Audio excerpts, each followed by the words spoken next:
Cheating fiancée got completely pale and shocked after I reveal her affair to her parents. My fiancé, 31 years old, and I, male, 33 years old, got engaged in October last year and have been in a relationship for 5 years now.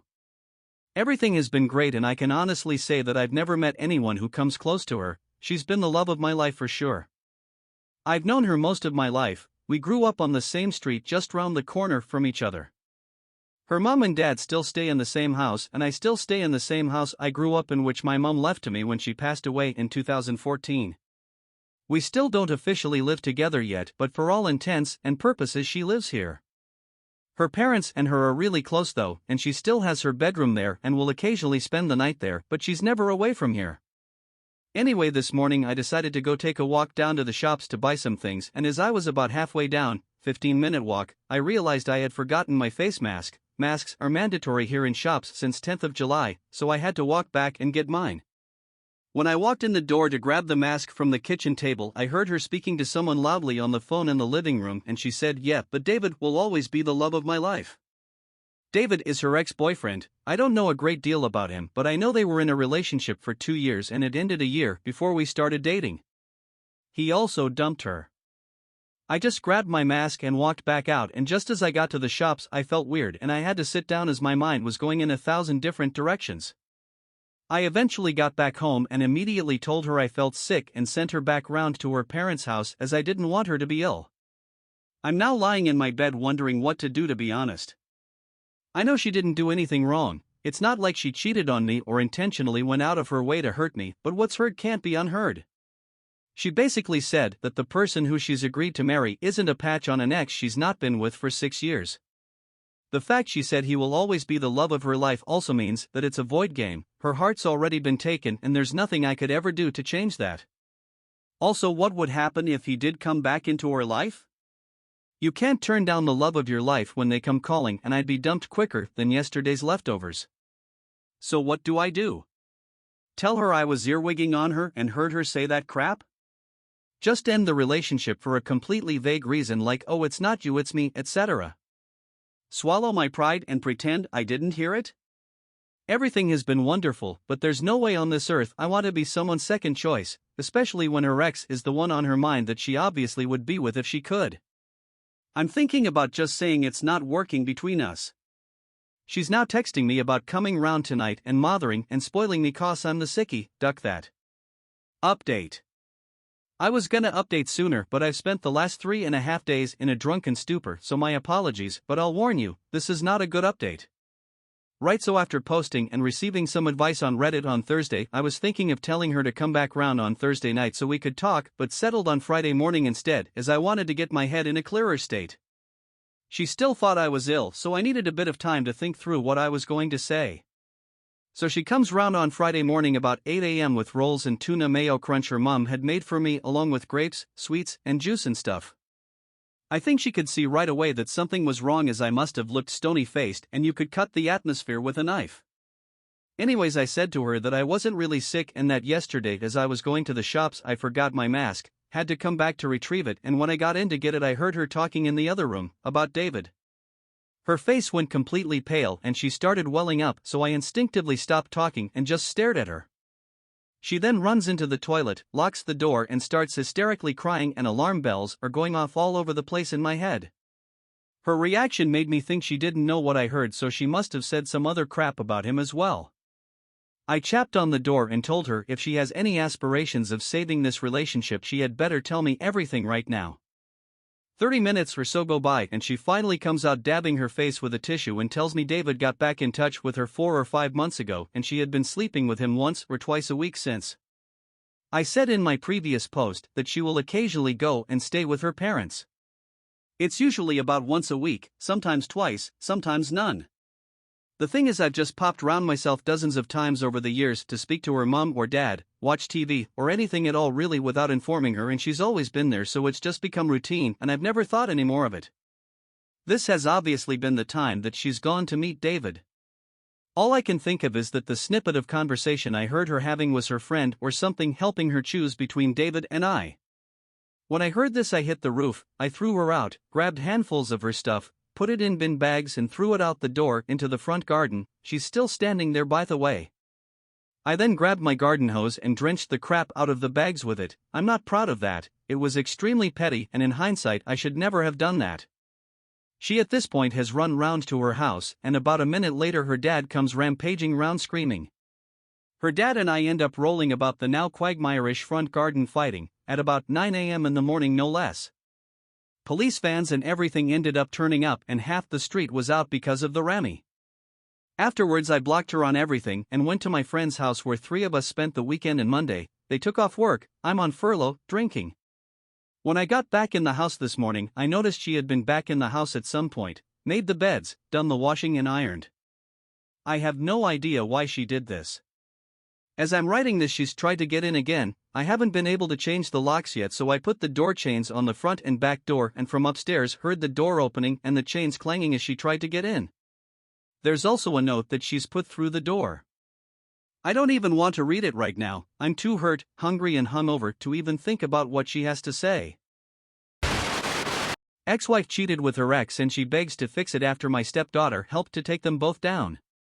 Background: in 2006 I was 25 and married a woman 13 years older than me and became a stepdad to a 15-year-old girl. I always considered myself a level-headed person, kept my cool and went with the flow. That was until my marriage fell apart.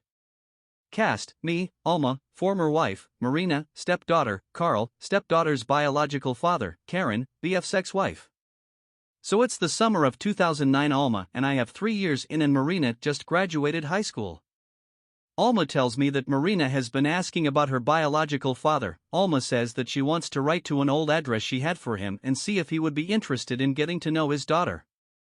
I was fine with it as I believe that Marina had every right to try and get to know her father. A month goes by and Alma tells me that Carl emailed her and is open to getting to know his daughter. Alma and Carl email back and forth so she can feel him out and he can get a sense of what Marina is like. At this point I don't mind at all because Alma is open about all the emailing and what they write about. Fast forward a few weeks, Marina and Carl are communicating back and forth regularly, everything looks to be working out. I start to notice Alma on the computer more and more chatting with Carl. I ask her about it and she affirms that she and he developed a friendship over the past few weeks. I don't think much about it as she isn't hiding anything and Carl lives in Mexico City, we lived in Central CA. A few months go by and Alma tells me that Marina wants to meet Carl and he has time off coming, so it's a perfect time to do it. Alma will go with Marina, but I wouldn't be able to go since I couldn't get the time off of work. Alma and Marina go on their trip. They are gone for 2 weeks. Week 1 is spent at Alma's grandparents' home and week 2 would be spent in Cabo where Carl would fly in to give him and Marina time to connect in person. Their vacation came and went and they finally came home. When I picked up the girls I began asking about the trip, but all I would get would be one-word answers from both of them. Marina and Alma looked like they were upset with one another. I figured they got into an argument on the way home. A few hours in a plane can do that to you. A week later and we are back in our routine, but Alma and Marina are still barely talking. I ask what is wrong and she tells me that her and Marina had an argument about Carl. I chalked it up to the meeting not being longer, so I say well maybe next vacation Carl can spend in California and he can bring his son so Marina can meet her brothers, they can even stay with us a few days. Alma really liked that idea. So when I kid you not, the very next day both are at work and I have the day off. I am working around the house and come across a small stack of papers on the entryway table. I pick them up and see if they are important. It's a printed out email and I see my name in it. I read it and just keep reading through the stack of papers. It was a complete print out of Alma and Carl's email conversations they were having through her work email address. I felt sick, the more I read the sticker I felt. In the emails, they had the whole vacation planned out, including the fact that Carl would be staying with her and Marina in the suite I had arranged for them rather than get his own hotel room. The worst was the fact that they were debating how they should tell Marina that they planned on being affectionate with each other during this trip because, as he put it, she should be happy that her parents are finding each other again after 18 years, and how else are you and I going to be able to share a room? Turns out Marina wasn't very happy about the situation and wouldn't let them be alone together. First thing I did was take the emails and have copies made. I wasn't sure on what I was going to do yet, but I knew I should make them. I then drove to Alma's work and told her I was there to take her to lunch. When we got to a secluded parking lot, I confronted her about the emails. She had the nerve to try and turn it on me. How could you go through my private emails like that? She didn't argue, she just claimed that the bond that she and Carl had was strong and that I wasn't the husband that she had hoped I would be. I argued, I cried, and I asked her if we could work through it, and all she would say is maybe and that she would think about it. For the next few days I was a mess. I would mope and pout when I was alone and would be Alma's attentive husband when she was home. Then I saw that she and Carl were chatting on the home computer, not even trying to hide it. The revenge. When I realized that this wasn't going to end, I decided that I needed ammunition. I already had the emails from her work, but I wanted more, so I found a computer program that runs in the background, takes screenshots, and is a keystroke logger. I installed it on both our home computers. With the program, I had screenshots of their chatting sessions and I had access to Alma's personnel email accounts. I found every last bit of correspondence and printed it out. At first I thought I would take the emails to a lawyer that could use it for my divorce, but then I found out that California was a no-fault state, so it wouldn't matter, so I came up with Plan B. I took everything I had collected and began going through it. I arranged it in chronological order and began writing down every bit of information that it thought I could use. Every break at work I would just read, highlight, and write down information. I ended up with 2 notebooks full of random info. Where Carl worked, where his father's home was, phrases Carl would use. Phase 2 was the fun part. I went to a popular search engine that also would provide you with a free email address. I found the link to the Mexican version and created an email address for a fake woman. Let's call her Miss Sandoval. Miss Sandoval emails Alma and tells her that she was Carl's live-in girlfriend until a few weeks prior and that she had been debating whether or not to email and warn her about Carl and his anger. Miss Sandoval wrote about their relationship and things that they would do, like his favorite vacation spots, how she cared for his boys, and all the pet names he would call her. Everything written would come from one of the emails or chats they would have. Then Miss Sandoval wrote about how he would become verbally abusive and how it started around the same time that Alma and Carl's relationship changed. Emails went back and forth for a week, and in one email I included pictures of a battered woman I found online. As this interaction is going on, I am still keeping tabs on their conversations and their tones have changed. Alma asks about Miss Sandoval and of course he denies knowing who she is, and of course Alma doesn't believe him. She is furious that he would lie to her and that now she feels like she is the reason for this poor woman's mistreat. In the end, Alma breaks things off with him and she even shares the email from Miss Sandoval with Marina and convinces her that her father is a terrible person and she shouldn't have any more contact with him. Oh, but that's not all. During my spying I was able to find Carl's ex-wife's, Karen, social media and had Miss Sandoval email her a copy of every email I had. Now, I don't know what Mexico's divorce laws are like, but Karen was very grateful for all the info and was sure that it would help her in the divorce that had been going on for 3 years at that point. Now let's not forget about Alma. She didn't go unscathed from this. When her relationship with Carl tanked, she naturally tried to fix things with me, and I was so satisfied that I torpedoed their relationship. I was more than happy to accept her attention. Don't get me wrong, our marriage was over. I was just leading her to think that we were working things out. On the day that I left, the first eviction notice arrived from the bank. Apparently the ordeal made me forget to pay the mortgage on our house, and her job received an email from me with copies of her and Carl's inappropriate emails made using the company email address and showing it was on company time.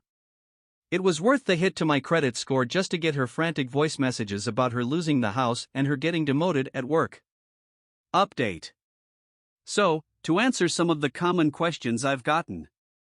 Marina and I still talk and visit on occasion, but she has her own family and I moved away due to work.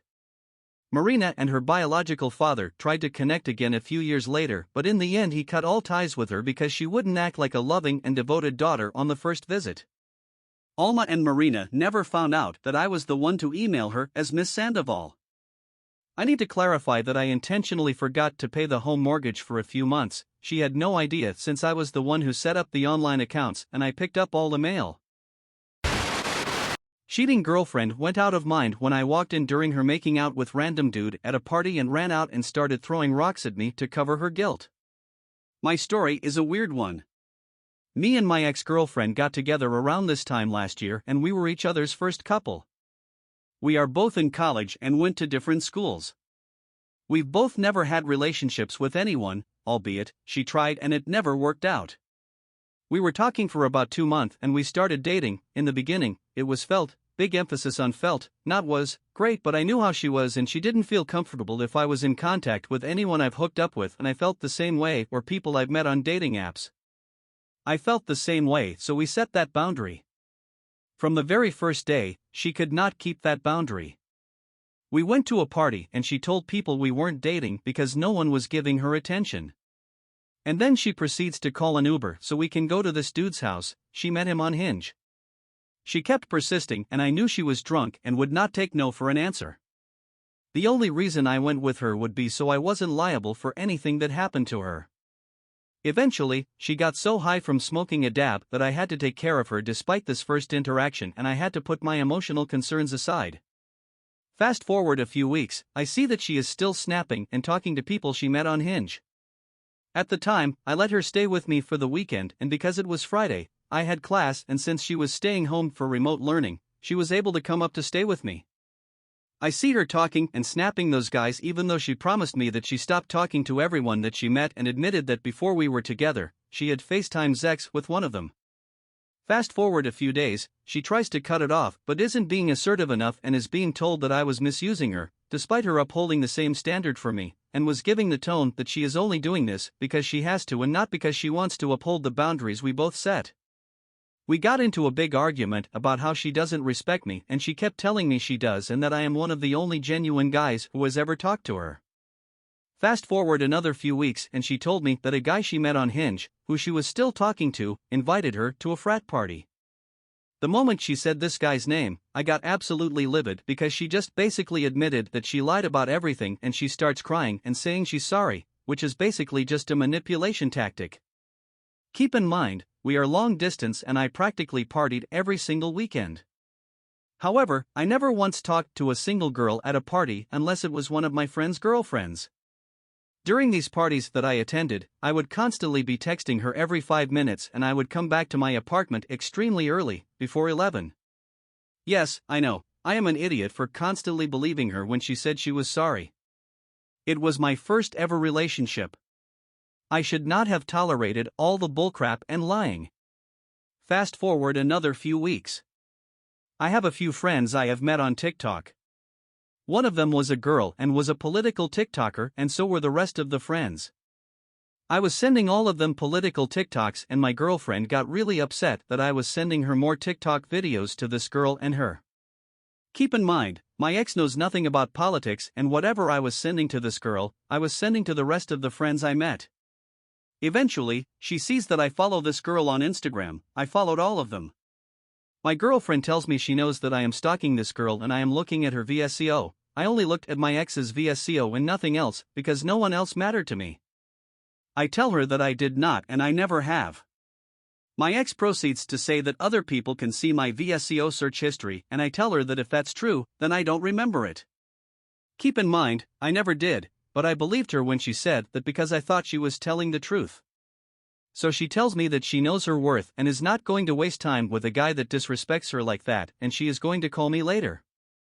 So, I called my other friend and asked if you could see other people's search history. You cannot. And my friend proceeds to ask all of the girls in her suite. They said you cannot. So I call my ex back and call her out for the gaslighting, lying, and other manipulation. She starts to cry and say sorry while I am absolutely ducking livid with her, screaming my ducking head off because I am near my ducking threshold. I become distant, but I know that I can't keep being angry because it won't be good for me or for her. Eventually, we reconcile. I know, I am an idiot. A lot more crap happens between them. She gets angry because I am studying nonstop because I am very academically focused and I was struggling a lot with organic chemistry too. She complains and starts wanting me to FaceTime her while I am studying and distracting me, all while I am still grieving the loss of my grandfather, who was basically my father. She came for the weekend and we got to a party. She is pretty drunk and about an hour in, I walk in and I see her sitting on a dude's lap, touching his crotch and getting ready to make out with him. I walk in and am the most angry I have ever been at her. She starts to tell me that she wasn't going to cheat on me and starts to physically ducking slap me. I walk outside and she runs after me and keeps telling me she wasn't cheating while ducking slapping me. I look at my arm and it's covered in bruises and bloody scratch marks, some that I still have to this day. She then starts to lie and tell me that my friends were slapping on her. The friend she said that was trying to get with her is one of my best friends and is the most sweet, genuine guy I know, and doesn't like the idea of hookup culture. Eventually, she starts drinking more and we call an Uber back with my friend. That way we know crap does not get too out of hand. We talk back and she passes out drunk and tells me that she ducking hates me and no one would believe that she slapped me or cheated on me. They were just telling her that because she was crying in the middle of the party and slapping herself because she was mad. Eventually, she falls asleep and I am up all night, not able to think about anything else. She wakes up and starts yelling and crying at me. She said she did not slap me too hard even though my arm had dried up blood and bruises on it. I try to break up and I am crying this whole entire time because I have finally had enough. However, she refused to leave my apartment and said she could not go home until Monday because her brother was going to drive her. I wanted to call campus police, but because this was during COVID, no outside visitors would be allowed to come into the buildings, and if I called, they would know that I sneaked her and I could possibly be suspended. So I had to let her stay. We agreed that we were going to be still dating for the weekend, but after, we were on a break and I had to give her a decision whether we were going to pursue the relationship further at the end of 10 days. Ensued is the saddest parts of my life. We tried to forget anything happened and we basically just stayed in bed all day until I had to drop her off on Monday. Every 30 minutes, I was stuck crying and she came to the realization that she did indeed cheat on me and physically and emotionally misuse me. Sometimes I would forget while we were watching movies together and for a split second, I was happy again. But right after, I would be depressed and crying because I knew what I was going to do. And in a sense, she knows too. The 10 days go by and I tell her we are over and we are both crying. She is telling me to please not leave her and break up with her. She is telling me she is sorry for the damage she has done to me, sorry for cheating, sorry for slapping, sorry for playing with my emotions, sorry for lying, sorry for breaking boundaries. I started crying more and we break up, but are still in contact every day for a long time. I know, I'm ducking stupid. We had plans over the summer that we were going to do what I promised would happen. I don't break promises unless I absolutely have to for safety. We went to a beach with her friends from back home and we were basically a couple again for that weekend. Crying was involved when I had to leave. She put on the facade that she matured and she knows what she did and why she did it, misusing and neglectful father. So at this point, I am considering getting back with her. This whole entire time, I did not hook up with anybody or pursue anybody else because I knew I was still in love with this woman. She is still texting me and telling me she loves me and she misses all of the things I did. Kiss her ears, back hugs, watching Madagascar, the jokes I made. She missed all of it. At the same time, while I was considering getting back with her, she was talking to this other dude and me at the same time, who she is now currently dating. I found out and asked and she said they were just friends and nothing else.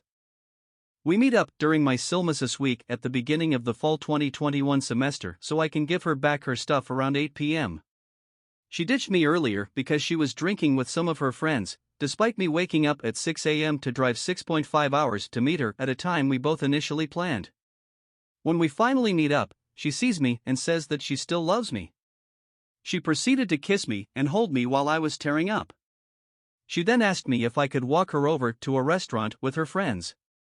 I walk her over because my college town can be a dangerous place. Before she goes in, she kisses me again and says, "I will never stop loving you, my name." However, I see through the window, it's the dude she told me was just her friend. Fast forward an hour, I see them both hooking up in the middle of a club and she had the audacity to get me to meet him after she had already kissed me. I tell her to never talk to me again and she tries to talk to me. Because I don't want to make a big deal in the middle of everyone, I tell her if she wants to talk, she has to go upstairs with me. She does but proceeds to make a phone call to that guy and runs into her arms like a scared ducking baby, telling him and other people that I was going to ducking slap her and she is scared around me. I show the dude all of the "I love you" texts she sent me and her response was, "Can we please go, other guy's name, I'm gonna destroy myself if we don't." She tells me to meet up with her at a location and we get into an argument about how I would have been okay with all of that, albeit, still sad, if she didn't kiss me, tell me she loves me, and lie to me about the other dude the whole entire summer. She kept saying he was gay while I was considering getting back with her.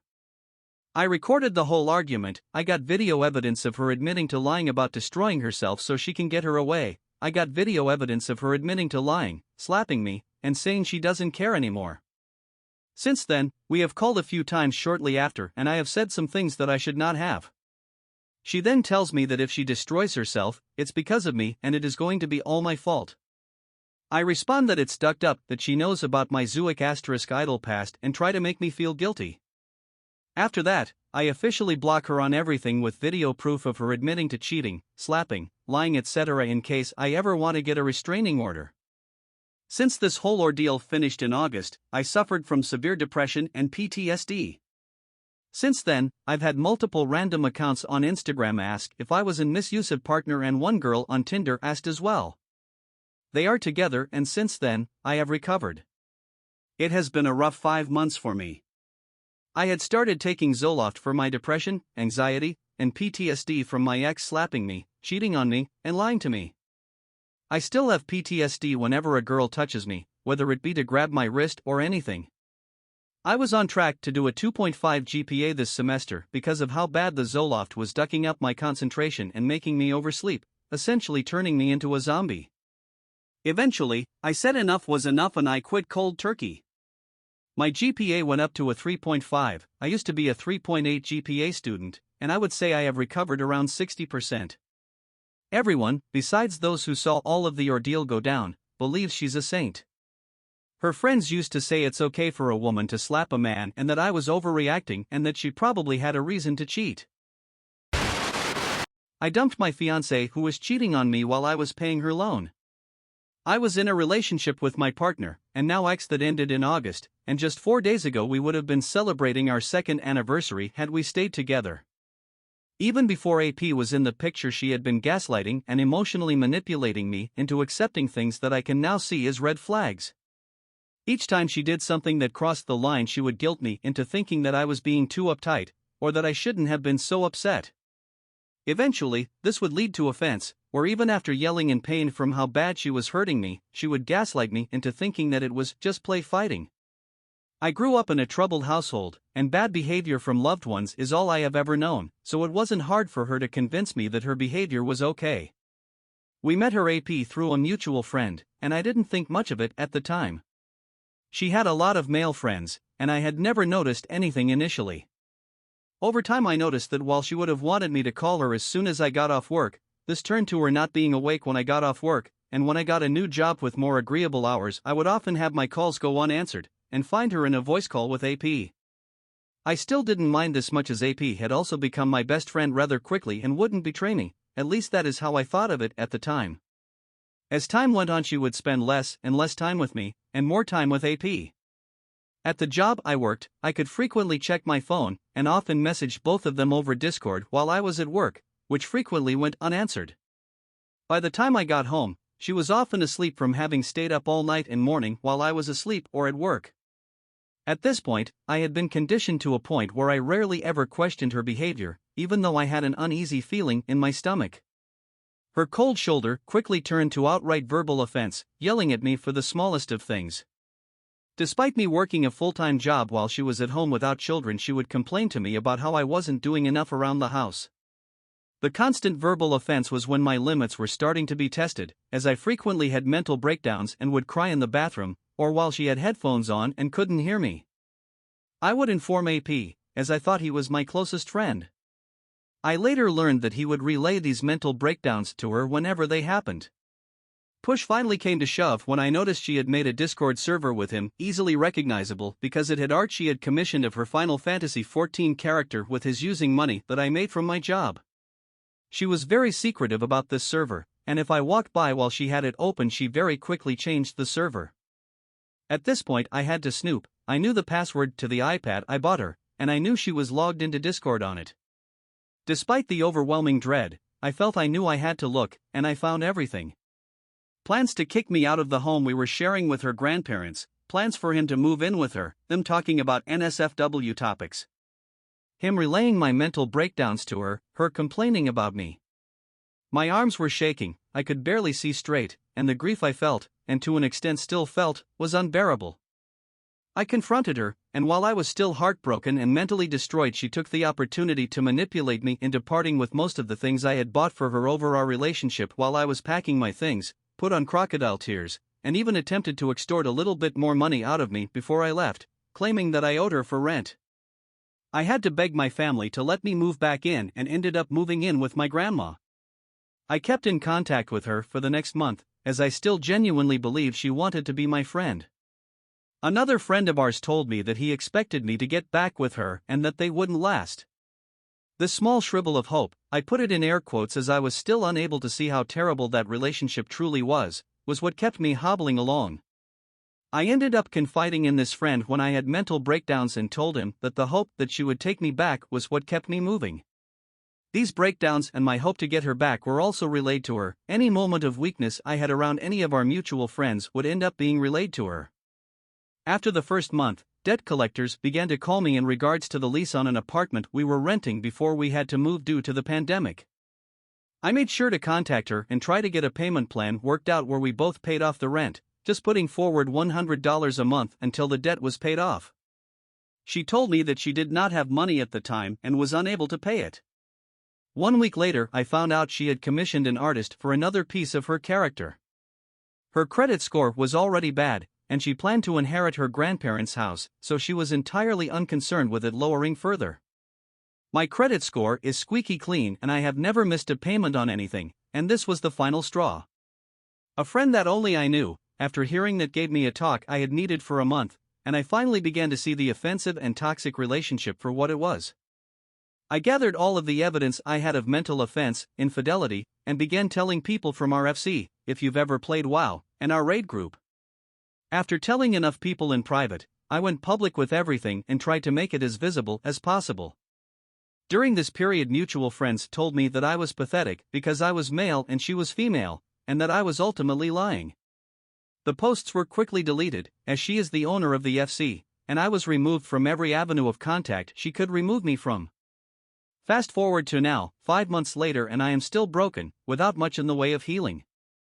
I haven't made any friends because of the pandemic. I don't have debt collectors hounding me because my grandma paid off the debt, and that's the only real positive.